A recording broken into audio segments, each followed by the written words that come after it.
Are we ready? Are we ready? Wait, I'm not ready. Wait, I'm not ready. Now I'm ready.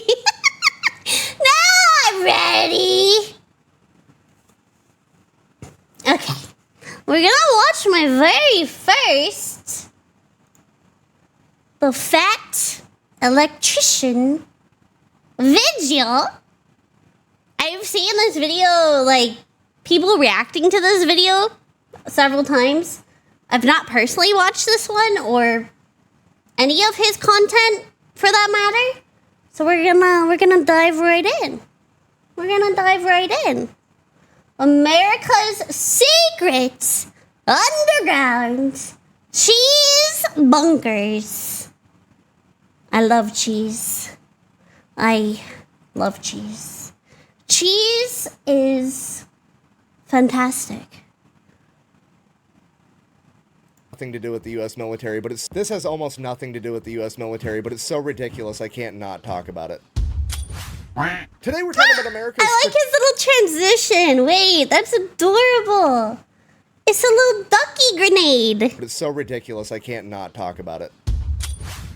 Today we're talking about America's strategic cheese reserve. Yeah, if you didn't know, the United States currently has over 500 underground cave warehouses spanning across 35 different states, the largest of which is underneath Springfield, Missouri, where America, as of August 2022, currently hoards 1.5 billion pounds of cheese. Mind you, that was 3 years ago, so that number might be different now.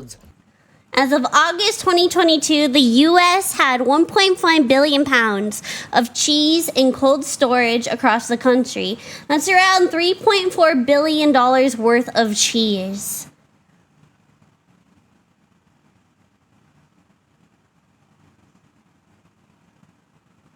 The government cheese. A bit quiet? Okay, I'll turn it up a smidge.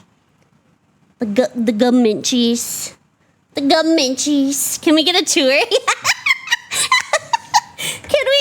we go on a field trip to the bunkers and maybe get our hands on some of this cheese? I wouldn't be opposed to this. I wouldn't be opposed to this. 1.5 Missouri, where America, as of August 2022, of which is underneath Springfield, Missouri, where America, as of August 2022, currently hoards 1.5 billion pounds of cheese. And just for the record, I realize I'm uploading this video very close to April Fool's Day. This is not an April Fool's joke. I am 100% serious. El Dorado is real, and Uncle Sam made it out of cheese. Look, El Dorado, the city of gold. And I know what you're thinking. Right now, you're like, the city of gold, more like the city of cheese. The city of gold. And I know what you're thinking. Right now, you're like, wow, that's a cool little factoid. I can't wait to share that with my buddy at the bar one day. But no, this is going to infect your thoughts for the rest of your life. You're never going to see... He's not wrong. I think about the cheese bunkers quite frequently, to be honest. He's not wrong. At the bar one day. But no, this is going to infect your thoughts for the rest of your life. You're never going to see the world through the same lens ever again. I mean, for example, let's just say you're at home watching The Walking Dead. You're going to come to the realization there'd be way more fucking cheese in the apocalypse than that. There's a cheese bunker, Carl. That's some Gouda news.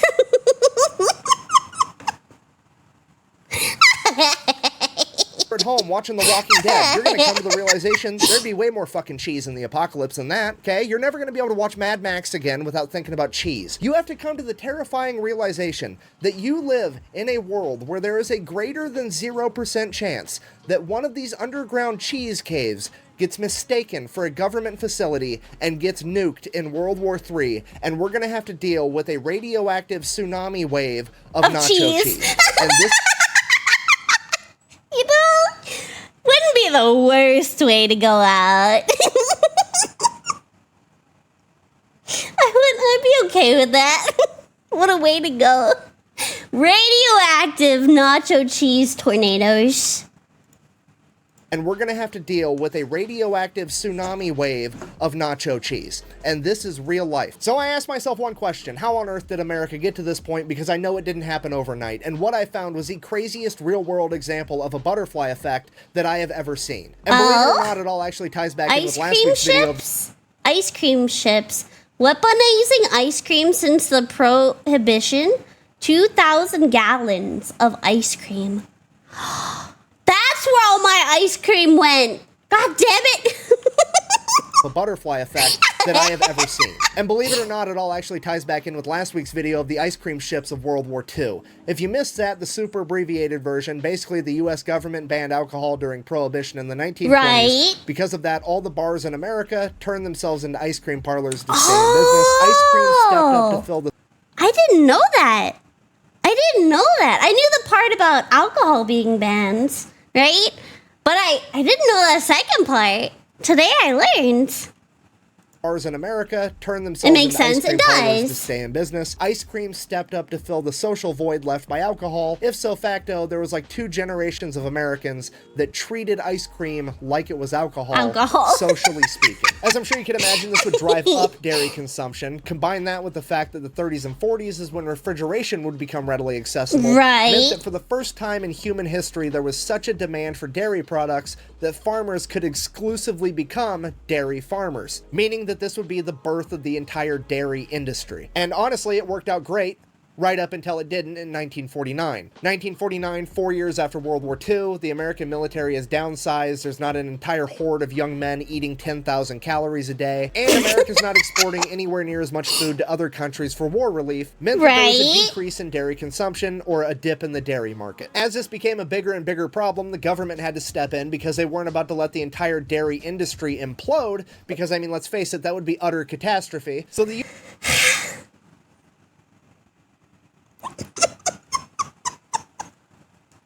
It would be an utter catastrophe, chat.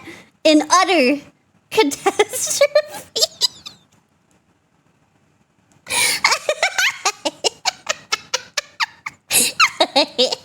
The entire dairy industry implode because, I mean, let's face it, that would be utter catastrophe. So the USDA stepped in and said, hey, you know what? We're going to buy all the excess milk. Okay? Right. Pause.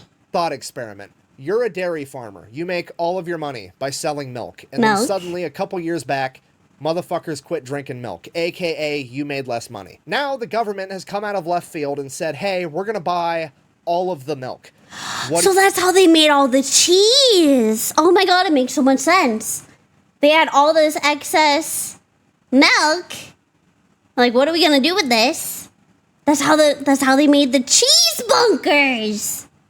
It's all coming together. The government has come out of left field and said, hey, we're going to buy all of the milk.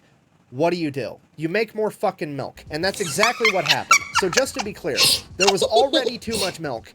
Right. Now there's definitely gonna be Way much milk. too much. So naturally, all the milk starts flowing in. The government has absolutely no idea what to do with it, so they turn it into cheese. That way it doesn't expire. That part makes sense, but now what do you do with all the cheese? They have no clue, so they just throw it underneath a mountain, ignore it, and hope the problem goes away. But it doesn't go away because every single presidential administration through the 50s, the 60s, the 70s, they all continue to buy up excess milk to prop up the dairy industry, turn it into cheese, and stash it away in these caves. It literally turns into a giant political game of kick the can down the road because nobody wants to be the president that crashes the global economy by not buying enough milk. While that's a lot of pressure to be under. I get that for sure. Cheese from milk. Stop believing in conspiracy theories. Go. Because nobody wants to be the president that crashes the global economy by not buying enough milk while sitting on top of a mountain of cheese, which, understandable, I don't want to be that guy either. Then, fast forward to 1980, Ronald Reagan, aka the small government guy, gets elected, finds out that the US government is sitting on top of 500 million pounds of cheese and spending $1 million a day to refrigerate. Look at that! Are these actual images from the cheese bunker? Oh my god. I would be in heaven. I love cheese. I love cheese. Give me some of it. You ain't doing nothing with it. Give me. 500 million pounds of cheese and spending $1 million a day to refrigerate and store it. $1 million a day? Jeez!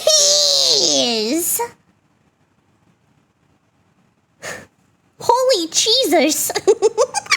Pounds of cheese and spending $1 million a day to refrigerate and store it.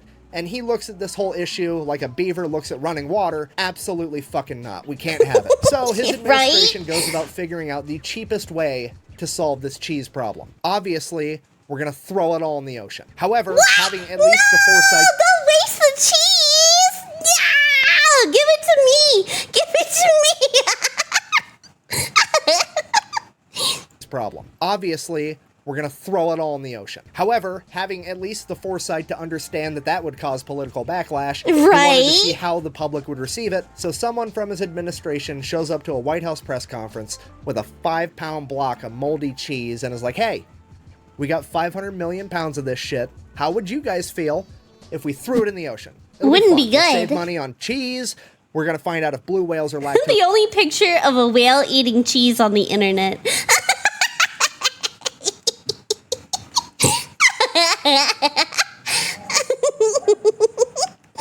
We threw it in the ocean. It'll be fun. We'll save money on cheese. We're going to find out if blue whales are lactose intolerant. It's going to be a great science experiment. The public did not go for it. They kind of felt like, hey, I've paid taxes for the last 40 years. You've turned those taxes into cheese. I would at least like the cheese. So then the Reagan administration took the 55-gallon drums of cheese, cut it up into 5-pound blocks, packaged it, and spent the remaining pasteurized processed American cheese donated by the U.S. Department of Agriculture for food health programs not to be sold or exchanged.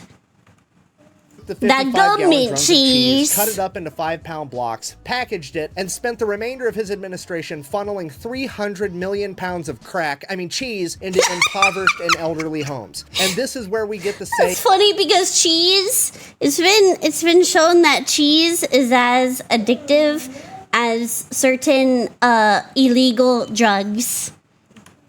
Pounds of cheese into impoverished and elderly homes. And this is where we get the saying government cheese from. The government cheese. End up eating a steady diet of government cheese and living in a van down by the river. The U.S. government would then continue to give out government cheese until the 1990s when they seemingly ran out because as of today, all 1.5 billion pounds of underground secret cheese in America is privately owned by corporations like Kraft and Velveeta. And this is the part where... Oh, did they buy it back?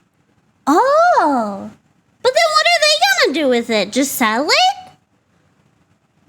Do they then turn around and like sell it at grocery stores?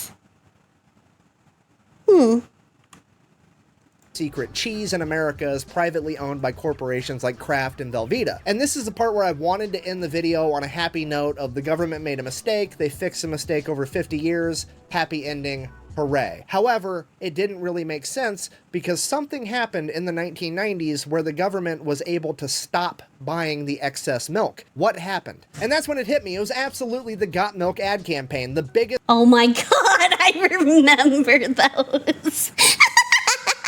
I remember those. Big Cheese controls the industry. Damn you, Big Cheese. Damn you. Kermit. Whoever this is, I'm gonna be real, chat. I don't know who this gentleman is. He's very buff.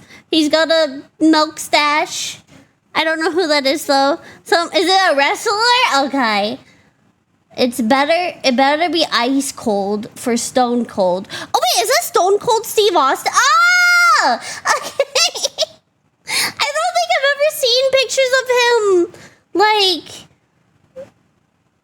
younger. I've always like seen the much older pictures of him, so that's why I didn't recognize him. Stone Cold Cheese Austin. Stone Cold Steve Milken. That's the guy that slams two beers together, and in that it's milk.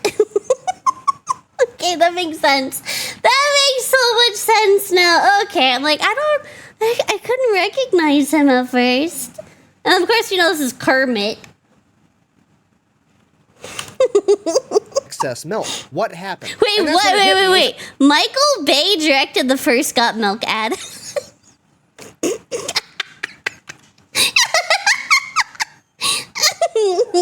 However, it didn't really make sense because something happened in the 1990s where the government was able to stop buying the excess milk. What happened? And that's when it hit me. It was absolutely the Got Milk ad campaign, the biggest, most iconic ad campaign of all time. I mean, every remember. cafeteria in I every do. school I in remember America that. had a Yep. bunch of posters of famous athletes with milk mustaches. Going, gone. Time for more milk. It's got stuff leading sports drinks don't. Like protein, potassium, calcium. That's why I always have an ice cold glass as soon as I get home. Got milk? Do you got milk, chat? Do you got milk, chat? Huh? Do you? There's Brittany. You're such good friends. If I got invited to a big Hollywood party, I'd call you the minute I got home.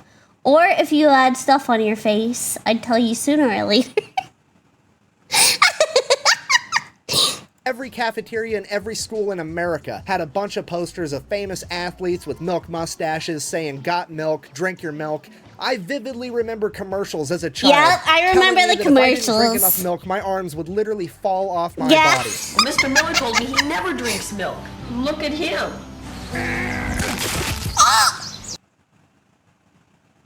Wait, there's no fucking way. Is that a real commercial?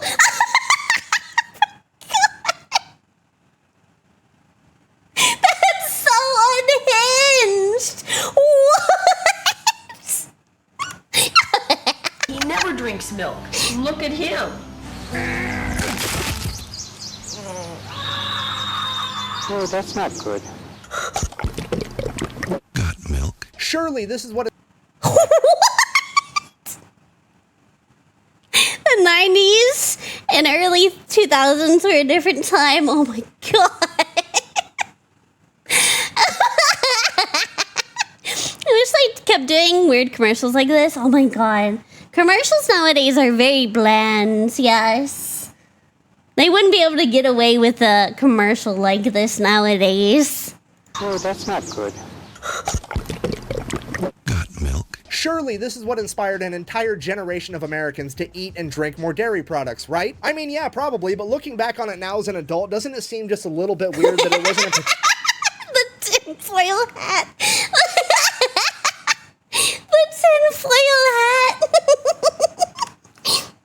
right? I mean, yeah, probably, but looking back on it now as an adult, doesn't it seem just a little bit weird that it wasn't a particular company putting on all these ads? Like, I just want to say I love his tattoos. I know it's kind of like off topic, but I really like his tattoos. I was just admiring them.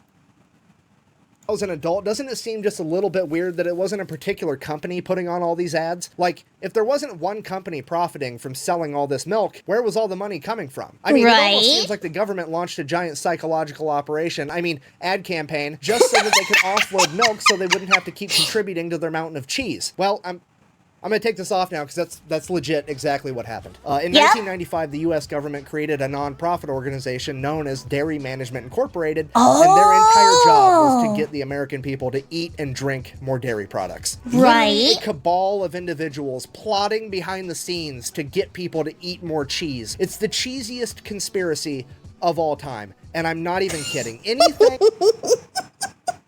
Yes, it is. I've never seen anything more cheesy until today. It's the cheesiest conspiracy of all time, and I'm not even kidding. Anything that has ever been sold or marketed that involved way too much cheese on it, this company is behind. Had something to do with it, yeah. Taco Bell DMI also worked closely with top national restaurant chains, including Taco Bell, Pizza Hut, and Wendy's, to drive cheese volume and ensure the cheese was prominently featured in menu items. For example, DMI staff assisted Taco Bell with consumer research and trend data to demonstrate the value and appeal that 3 cheeses would deliver to a quesadilla consumers. As a result, Taco Bell developed and launched a new steak quesadilla item, which featured a blend of cheddar, pepper jack, and mozzarella cheese. The item used an average of 8 times more cheese than other items on their menu. Taco Bell used television, print, the internet, and in-store advertising to support the promotion. Also, DMI worked with Pizza Hut, who declared summer 2002 the summer of cheese. The promotion, which ran for 12 weeks, featured the reintroduction of stuffed crust and insiders pizzas. The summer of cheese culminated with Pizza Hut's cheese usage increasing plus 4% during the promotion period and by 102 million pounds of cheese during the entire summer. Cheese! Oh my god! That's a lot of cheese! Way too much cheese on it. This company is behind. Okay, they're the reason that Taco Bell started selling steak quesadillas. They were behind the Got Milk ad campaign. In 2002, when Pizza Hut had the Summer of Cheese event where they put way too much cheese on all their pizzas, this is who was behind it. In 2010, when Domino's Pizza Concept Test Proposal Project support for in-market test of redacted pizza concepts. This is all redacted and blacked out. Domino's Pizza. Confidential. They put way too much cheese on all their pizzas. This is who was behind it. In 2010, when Domino's almost went out of business, they gave Domino's $12 million to stay in business and then gave them a bunch of cheese so that they could put extra cheese on all of their pizzas, and that was their entire proposition for staying in business. Hey, this is why we're all lactose intolerant. I have this theory. Our parents and their parents ate too much goddamn cheese. Cheese on all of their pizzas, and that was their entire proposition for staying in business. Hey, our pizzas have more cheese on them now, so they're good. It is absolutely insane. So I did it. I found the world's cheesiest conspiracy, but I found leaked internal documents from DMI. And they are the funniest fucking thing I have ever read in my entire life. I'm gonna go ahead and read one for you now. Oh my god. From Pizza Hut to DMI regarding a meeting they recently had. July 6, 1999. Dear Greta, we wanted to express our thanks once again for a wonderful meeting last week. We appreciate your team taking the time to share some very valuable information and creativity during our brainstorming session. Everyone is very excited about the presentation you gave regarding DMI's available resources and cheese industry insights. We look forward to working together to develop many cheese ideas we've discussed. We believe this is going to be a valuable partnership for both Pizza Hut and DMI. Let's sell more pizza and more cheese! Exclamation point. Thank you again for coming to Dallas. We look forward to talking to you soon about our partnership opportunities. We will call you next week to discuss the next steps. Sincerely, Derek, Lord of the Cheese. Wait, why is their titles that? Derek, Lord of the Cheese. Liskin, Lady of the Cheese. I'm not even joking. Look.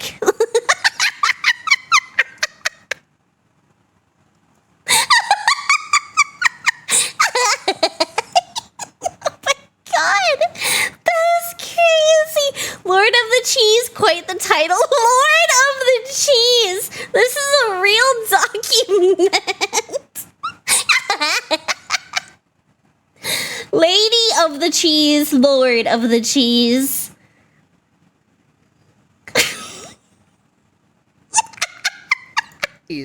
Call you next week to discuss the next steps. Sincerely, Derek, Lord of the Cheese, and Liskrin, Lady of the Cheese. Even they know that this is a fucking joke. Why is it such a joke? Well, because Dairy Management Incorporated, while it is a non-profit, they don't actually have to raise money for themselves like most non-profits do, because they're also a government checkoff program, which means every dairy farmer in America is legally required, whether they want to or not, to send this company money so that they can advertise on their behalf. And their annual budget is like $140 million a year, with their CEO and top-level executives all making right around $1 million. Oh, per yeah, year. I'm If you're sure. picking up what I'm putting down, I'm trying to tell you there is a group of people in America getting paid $1 million to convince Americans To eat that cheese. is awesome. Okay, that's like trying to fucking explain to Stevie Wonder what nothing looks like and getting paid $1 million. A Stevie Wonder joke. Oh.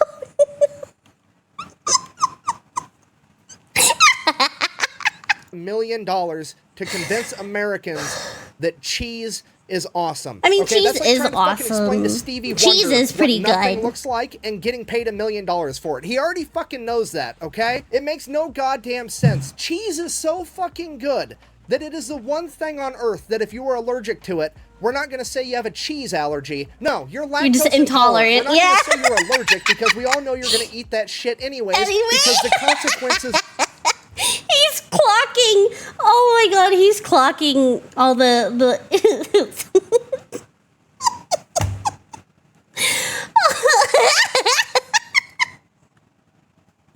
He is clocking every single lactose intolerant person. We're not going to say you're allergic because we all know you're going to eat that shit anyways because the consequences are worth it. Am I upset right now? A little bit. Is it because I'm jealous? Uh-huh. It's basically selling ass candles to dogs and getting paid $1 million for it. It is the most ridiculously easy job on the planet. really And is. I'm so mad that it's not mine. Anyways, I guess if you made it this far in the Unhinged TED Talk, in conclusion, the U.S. government banned alcohol in the 1920s. It set forth a ripple effect through time, and now some dude in 2023 has my dream job of making $1 million a year to convince people of some shit they already knew. And the US has 1.5 billion pounds of cheese hidden in an underground cave network. Fucking the more you know, I guess. Thanks for watching. Best way to support the channel is go buy some merch. FatElectrician.com. Ooh, his merch is nice.